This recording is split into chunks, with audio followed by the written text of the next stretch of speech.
seja nosso Senhor Jesus Cristo. Para sempre seja louvado e a nossa mãe, Maria Santíssima.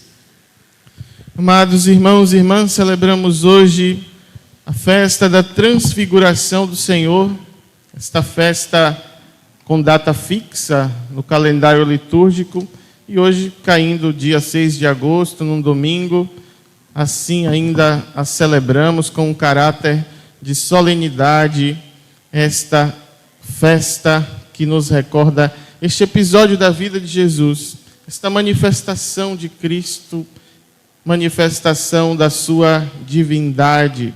A transfiguração é justamente essa mudança de figura, uma mudança da imagem de Cristo que reforça para nós a sua encarnação. Transfiguração do Senhor mostra-nos esta realidade do mistério da encarnação. Lá no Natal, nós celebramos esta encarnação e quando falamos sempre no Natal, no nascimento de Jesus, dizemos que o Verbo de Deus se fez carne, Cristo assumiu a natureza humana, ou seja, Deus se fez homem.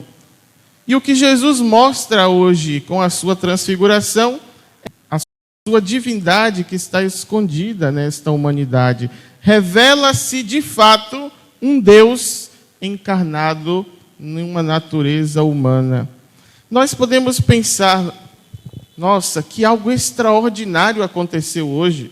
Jesus foi transfigurado, seu rosto brilhou como o sol, suas roupas brancas como a luz, mas não há nada de extraordinário nesse fato da transfiguração de Jesus. O extraordinário é que Deus tenha se feito homem. O extraordinário é que Jesus tenha passado esse tempo todo com essa nossa humanidade, sendo Ele Deus, um Deus que se resguarda nesta humanidade caída, nesta humanidade ferida, e assim Deus se comportando no nosso meio como um de nós. Esse é o extraordinário, né? Que Jesus tenha vivido todo este tempo como homem. Um Deus que se sujeita a esta humilhação de assumir essa nossa natureza a fim de nos fazer ser glorificados um dia com Ele. A transfiguração, então, é o destino de cada um de nós. Também nós seremos transfigurados, também nós receberemos um corpo glorioso, assim passando desta vida para a eternidade. Então, ao mesmo tempo, Jesus quer mostrar para nós o destino da nossa humanidade, que é esta glória que Ele apresenta. Por isso, Ele representa-nos diante do Pai, representa esta nossa humanidade, e assim o veremos tal como Ele é, e seremos semelhantes a Ele. Lembrando do domingo passado, onde São Paulo falava-nos, a carta aos Romanos, dessa nossa predestinação a sermos a imagem do Filho. Assim, Deus encarnando-se, Jesus faz com que Ele, vindo ao mundo, não perdesse esta divindade, mas se fazendo homem, escondendo essa sua divindade. E muitos ali viam e diziam, não é Ele o filho do carpinteiro, o filho de Maria, não sabemos quem são os seus pais. E hoje Jesus diz, eu sou Deus. Revela-se para os discípulos como este Deus encarnado e escondido na nossa natureza humana, a fim de redimi-la e salvá-la. Mas Jesus, ao mostrar esta transfiguração para estes discípulos hoje, quer animá-los no caminho para o céu, no caminho da glória do céu que está reservada. Jesus faz 3 anúncios da sua paixão aos discípulos. Ele vai dizer, olha, o Filho do Homem vai ser morto, vai ser entregue. 3 vezes vai anunciar a cruz. E a transfiguração acontece antes do primeiro anúncio da paixão. Então é como se Jesus quisesse animar os discípulos, motivar os discípulos para quando chegasse o momento da cruz, eles não desistissem, eles não desanimassem, mas tivessem a certeza de que Ele, que é Deus, será triunfante, será vencedor. Assim, Jesus anima-nos também na nossa caminhada rumo ao céu. É preciso vivermos com a certeza do céu. Esta certeza que diante do caminho árduo da nossa vida, diante dos obstáculos, das dificuldades, das cruzes, das decepções, nós não percamos a esperança, porque sabemos que uma glória nos espera. A transfiguração é essa certeza para nós. Virá a cruz, virá a paixão, virá a prisão, os tormentos, mas uma glória está reservada para aqueles que perseverarem. Assim, muitos hoje vivem o desespero, a falta de esperança, porque não se fala mais do céu.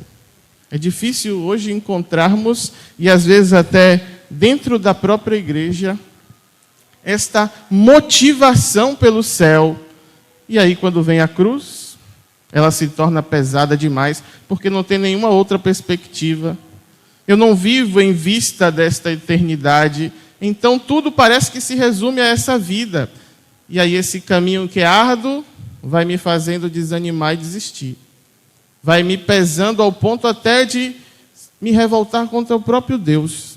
Então, a certeza da glória que Jesus hoje apresenta, a certeza do céu, é para nos animar na nossa peregrinação em direção a essa morada, diante da cruz que vai se apresentar, diante das dificuldades, das provações, das tribulações que se apresentarão contra este reino, das parábolas que nós estávamos ouvindo esses dias, e toda a luta para que nós consigamos permanecer neste reino, discernir entre este reino.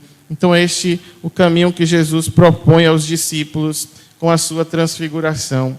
Hoje nós celebramos o início desse mês vocacional, primeiro domingo do mês vocacional, homenageando e rezando pelas vocações aos ministérios ordenados, sobretudo motivados pela festa de São João Maria Vianney. Assim como o segundo domingo do mês vocacional é dedicado à família, por ser o Dia dos Pais, então a motivação para o primeiro ser dedicado aos sacerdotes é começar esse mês com a festa de São João Maria Vianney, padroeiro dos sacerdotes, né? Até então, padroeiro de todos os párocos, pelo bom pastor que foi São João Maria Vianney. Em 2011, no ano sacerdotal, o Papa Bento XVI estendeu como padroeiro de todos os sacerdotes. E São João Maria Vianney é este pastor, este padre, do qual aponta-nos esse caminho do céu. E recorda para todos nós a missão do sacerdote, apontar o caminho do céu. Uma das cenas mais famosas da vida de São João Maria Vianney é quando ele, enviado para Ars, para um lugar difícil, um lugar onde o próprio bispo diz a ele, quando envia, olha, lá você não vai encontrar o amor de Deus nos corações. Procure colocar a missão em ser pároco em um lugar, pense em todas as depravações e pecados. Ars superava tudo isso. E quando ele está indo para Ars, ele encontra uma criança no caminho e pergunta, olha, como que faz para chegar a Ars? E a criança vai dando as indicações a São João Maria Vianney para chegar a Ars. E aí ele então diz, você me ensinou o caminho de Ars, e eu te ensinarei o caminho do céu. E é isso que ele chega para fazer naquela cidade, ensinar ao povo o caminho do céu. Essa é a missão do sacerdote, ensinar e conduzir o seu povo aos caminhos do céu. E nós precisamos rezar pelos sacerdotes para que não esqueçam desta sua missão e não se envolvam em tantas coisas que tanta gente aí pode fazer, mas se preocupe com aquilo que só ele pode fazer. a sua missão de ser pastor. Eu lembro um testemunho do meu pároco, Padre Maurício Abel, que era esse bom pastor, e até uma espécie de conversão pessoal. Ele, quando chegou da Europa, aqui no Cabula, lá no Cabula, há muitos anos atrás, onde não tinha saneamento básico, não tinha linha de ônibus, não tinha nada naquela região. E ele, como um pároco novo, jovem, recém-ordenado, e com recursos que podia conseguir da Europa, foi fazer a primeira reunião na paróquia. E aí convidou todo mundo para a reunião.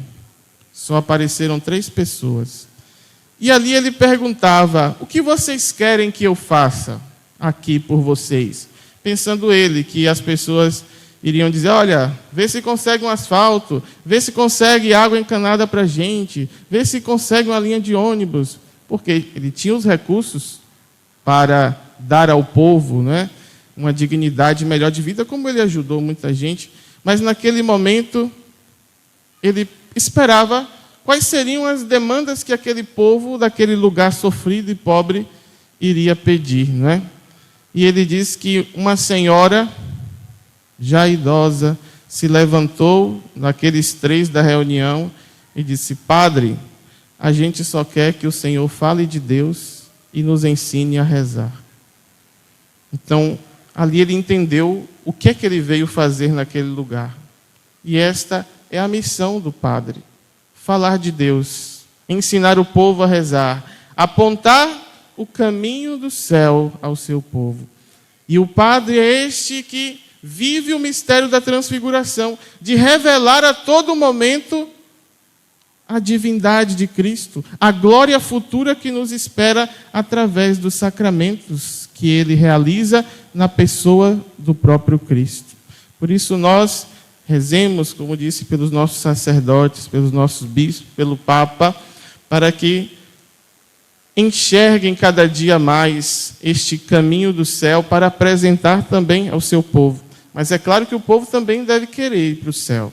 Não adianta só o padre indicar e apontar, porque tem gente que realmente já decidiu não querer, né, por tudo aquilo que vive, que faz, mas continuemos a insistir na nossa caminhada em direção ao céu, pastores e ovelhas caminhando nesta mesma direção. Rezar pelo padre é rezar pela própria comunidade. A oração volta para vocês mesmos, para a igreja, para uma paróquia, para uma diocese. A santificação do clero que nós rezamos e pedimos é a santificação do seu povo. E muitos são tentados, e são as tentações contra os sacerdotes, o clero, porque derrubando os sacerdotes se derruba toda a igreja. E São João Maria Vianney era tentado muitas vezes pelo demônio. O demônio aparecia para ele, diante do bem que ele estava fazendo naquele lugar, onde aquela cidade que todo mundo só via como um lugar sem solução, perdido, agora se fazem caravanas e caravanas de peregrinos de toda a França para se confessar com São João Maria Vianney, para participarem da missa, para escutarem a sua pregação. E assim o padre é aquele que oferece o essencial.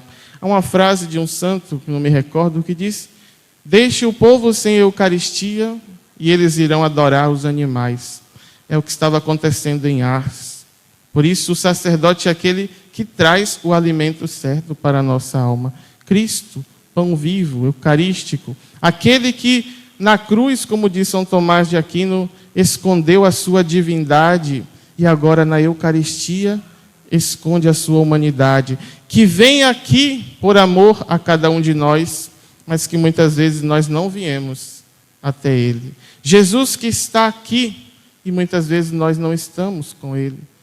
Assim nós possamos aproveitar desta graça, da presença de Cristo, que traz para nós o mistério desse céu, dessa divindade, dessa glória, através da Eucaristia.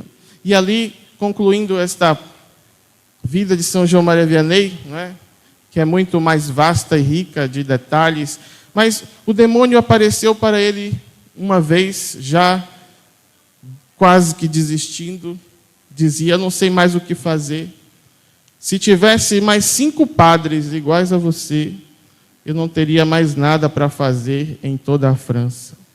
Então, eu que disse, rezemos para que os nossos sacerdotes e ex-sacerdote desta paróquia, porque aqui nessa paróquia tem um padre para quê? Para indicar o povo o caminho do céu, para mostrar ao povo esse caminho do céu, como São João Maria Vianney, e como o Cristo transfigurado hoje nos indica. Há uma glória, e o sacerdote é aquele que, através dos sacramentos, manifesta esta glória, que anima a nossa caminhada de fé, que nos motiva sempre mais a trilhar o caminho em direção ao céu. E Jesus, então, subindo a montanha hoje para transfigurar-se, escolhe 3 apóstolos. Por que Jesus escolheu somente 3? E por que Pedro, Tiago e João? Se a intenção era mostrar essa glória para animar os discípulos quando chegasse à cruz, por que não todos? Ali está representado, os demais está representado também cada um de nós.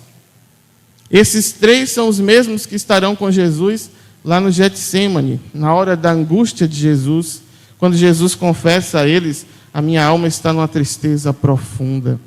Então Jesus prepara esses discípulos para, chegando à cruz, possam saber: Ele é Deus. E assim também na nossa vida, na hora da cruz, nós não nos desanimarmos, mas dizermos: Ele é Deus e tem uma glória a nos esperar.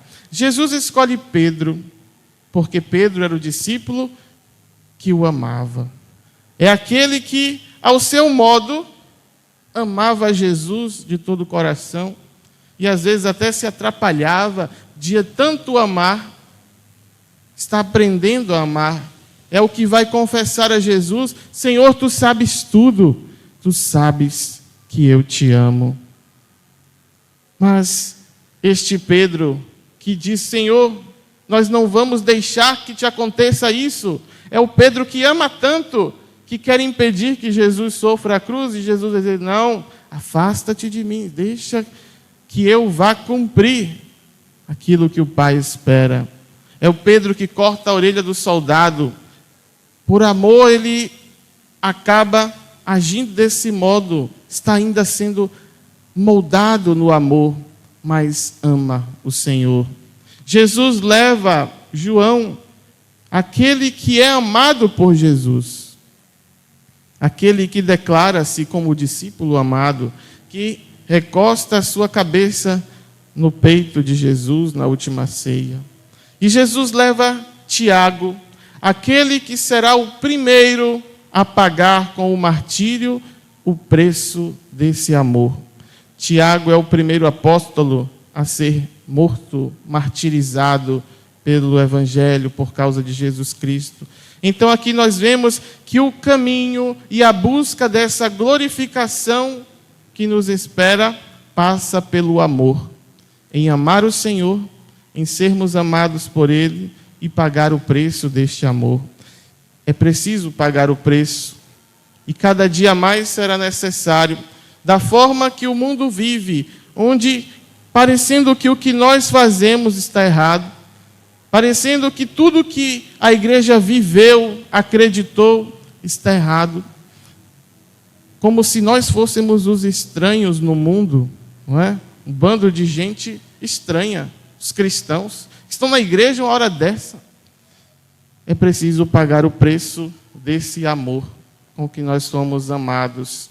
Então Jesus ali no Monte Tabor está pensando em cada um de nós. Estamos todos representados nesses 3 discípulos. Assim, Jesus pensa em nós, que devemos amá-lo de todo o coração, por isso leva Pedro.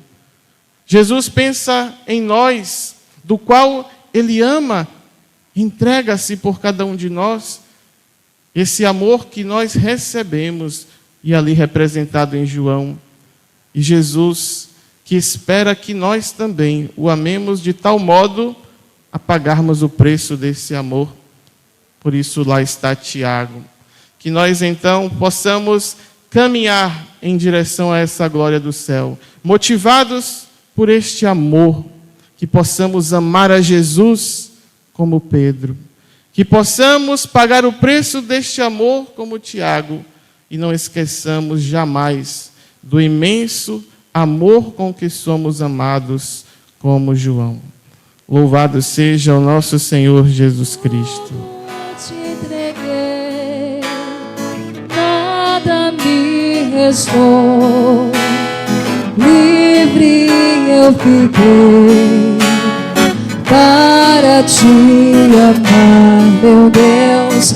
Tudo me pedistes, nada eu te neguei. Hoje sou feliz assim, tenho a ti, meu Deus.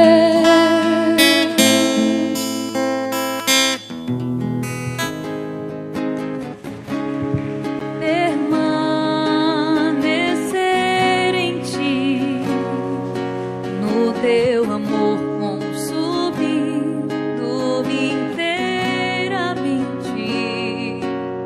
ofertar tudo que sou,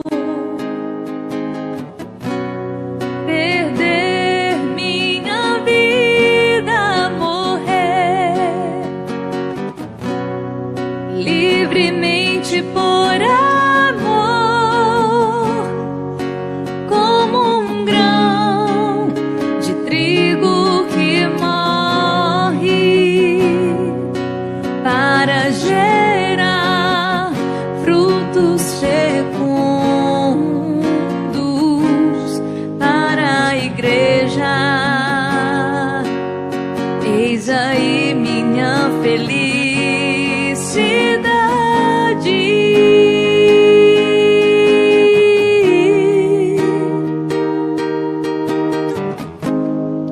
O teu povo é o meu povo, eis-me aqui, por onde fores eu irei. Com tua graça quero ir até o fim, cheio de gratidão.